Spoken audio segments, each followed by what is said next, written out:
আলামত স্পষ্ট হয়ে গেল, আগামী ফেব্রুয়ারিতে নির্বাচন কিছুতেই সম্ভব নয়। সরকারের সিদ্ধান্তেই এটা স্পষ্ট হচ্ছে, ফেব্রুয়ারিতে নির্বাচন হবে না। এটা মজার বিষয়, দেখেন একটা চমৎকার ঘটনা ঘটে গেছে। তা আমি তো যেই দিন ফেব্রুয়ারিতে নির্বাচন শব্দটা লন্ডনে বসে ইউনুস উচ্চারণ করেছে, আমি সেই উচ্চারণের সম্ভবত 15 বা 20 মিনিটের মধ্যে ভিডিও বানিয়ে বলেছিলাম ফেব্রুয়ারিতে নির্বাচন ভুয়া।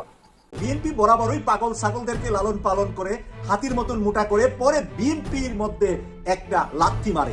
আজকে ফসু পাগলা বলেছে আমি যদি দল করি তাহলে বিএনপির চাইতে বড় রাজনৈতিক দল হবে। দেখেন কুকুরে মতো মানুষের একটা কৃতজ্ঞতা প্রকাশ করে, কিন্তু ফসু পাগলা সেই কৃতজ্ঞতা প্রকাশ করলো না। আমাকে মাওলার গায়ে বিমদত অসম্ভবকে সম্ভব করে দিচ্ছে। শুধুমাত্র যে অটোমেটিক আসমান থেকে টপকাচ্ছে তা না, যে কোনো মদতই আল্লাহর পাক থেকে যখন আসে, আল্লাহর কাছ থেকে আপনার কর্ম পলিসির উপর নির্ধারণ করে কিন্তু এটা সফলতা তৈরি হয়।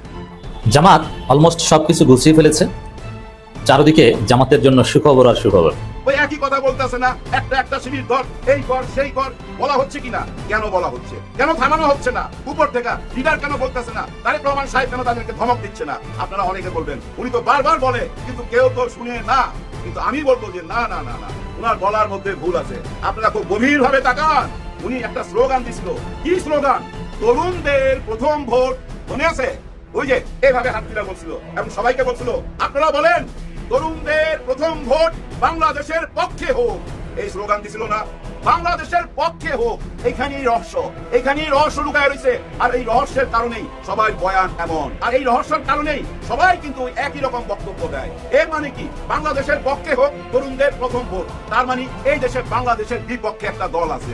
আসসালামু আলাইকুম প্রিয় দর্শক শ্রোতা, নতুন একটা ভিডিওতে জানাচ্ছি স্বাগতম। এইমাত্র পাওয়া তাজা এবং গরম খবর, ডক্টর মোহাম্মদ ইউনূসের কিন্তু ভয়ঙ্কর মাস্টার প্ল্যান কার্যকর। আরও 5 বছর ক্ষমতায় থাকবে ডক্টর মোহাম্মদ ইউনূস। ফেব্রুয়ারিতে কোনোভাবেই নির্বাচন হবে না, নির্বাচনের কোনো অংশই নেই এবং কোনো আশঙ্কাই নেই, এমনটা জানিয়েছে গণমাধ্যমে। অপরদিকে কিন্তু বড় বড় রাজনীতিবিদেরা আগেই জানিয়ে দিয়েছিল, লন্ডনে যখন ডক্টর মোহাম্মদ ইউনূস গিয়েছিল নির্বাচন নিয়ে আলোচনা করার জন্য, সেখান থেকেই কিন্তু আমরা জানতে পেরেছি ফেব্রুয়ারিতে নির্বাচন হবে না। সেটা শুধু মুখেই বলা হয়েছে বিএনপিদেরকে দামিয়ে রাখার জন্য। অপরদিকে ডাকসু এবং জাকসু নির্বাচনের ফলাফলের পরেই কিন্তু আমরা জানতে পেরেছি বিএনপি এবার ভালোভাবেই লড়ে চড়ে বসেছে, যে কোনো মুহূর্তে নির্বাচন দিলে বিএনপির জন্যই খারাপ, এমনটা জানিয়েছে গণমাধ্যমে। এই সাথে ডক্টর মোহাম্মদ ইউনূস কিন্তু জামাত শিবিরকে ফুলফিলভাবে সাপোর্ট করছে। এবার যদি নির্বাচন দেয়, জাতীয় নির্বাচন দেওয়ার সাথে সাথে কিন্তু বাংলাদেশের জনগণ জামাত শিবিরকে জয়লাভ করে দিবে, এমন আশঙ্কার ভিতর দিয়ে চলছে কিন্তু বিএনপির তারেক রহমান কিন্তু এবার ভয়ে জড়সড় হয়ে গিয়েছে, এমনটা আমরা দেখতে পেয়েছি। বিএনপি শুধু মুখে মুখেই বলছে আমাদের নির্বাচন প্রয়োজন, কিন্তু তাদের প্রকৃতপক্ষে এখনও তারা নির্বাচনের জন্য শক্তিশালী হয়ে দাঁড়াতে পারেনি।